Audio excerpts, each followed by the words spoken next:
ಮಾವಿನಹಳ್ಳಿ ಕೆರೆ ಕಾಮಗಾರಿಯಲ್ಲಿ ಅಕ್ರಮದ ಆರೋಪ, ತನಿಖೆಗೆ ಗ್ರಾಮಸ್ಥರ ಆಗ್ರಹ. ಜನತಾ ಟೈಮ್ ಟಿವಿ5 ವೀಕ್ಷಿಸಿ. ವಿಜಯಪುರ ಜಿಲ್ಲೆಯ ಇಂಡಿ ತಾಲೂಕಿನ ಮಾವಿನಹಳ್ಳಿ ಗ್ರಾಮದ ಕೆರೆಗೆ ಹೂಳು ತೆಗೆಯುವ ಕಾಮಗಾರಿಯಲ್ಲಿ ಅಕ್ರಮ ನಡೆದಿದೆಯೆಂದು ಗ್ರಾಮಸ್ಥರು ಆರೋಪಿಸಿದ್ದಾರೆ.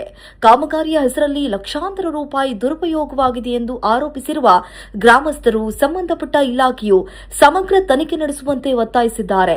ಗ್ರಾಮಸ್ಥರ ಆರೋಪದ ಪ್ರಕಾರ ಕಾಮಗಾರಿಗೆ ಸಂಬಂಧಿಸಿದ ದಾಖಲೆಗಳು ಮತ್ತು ಖರ್ಚಿನ ವಿವರಗಳನ್ನು ಸಾರ್ವಜನಿಕರಿಗೆ ಬಹಿರಂಗಪಡಿಸಬೇಕು ಎಂದು ಆಗ್ರಹಿಸಿದ್ದಾರೆ.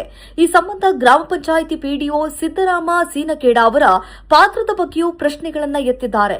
ಆದರೆ ಈ ಆರೋಪಗಳಿಗೆ ಸಂಬಂಧಪಟ್ಟಂತೆ ಪಿಡಿಒ ಅಥವಾ ಸಂಬಂಧಪಟ್ಟ ಅಧಿಕಾರಿಗಳ ಅಧಿಕೃತ ಪ್ರತಿಕ್ರಿಯೆ ಇನ್ನಷ್ಟೇ ಲಭ್ಯವಾಗಬೇಕಾಗಿದೆ.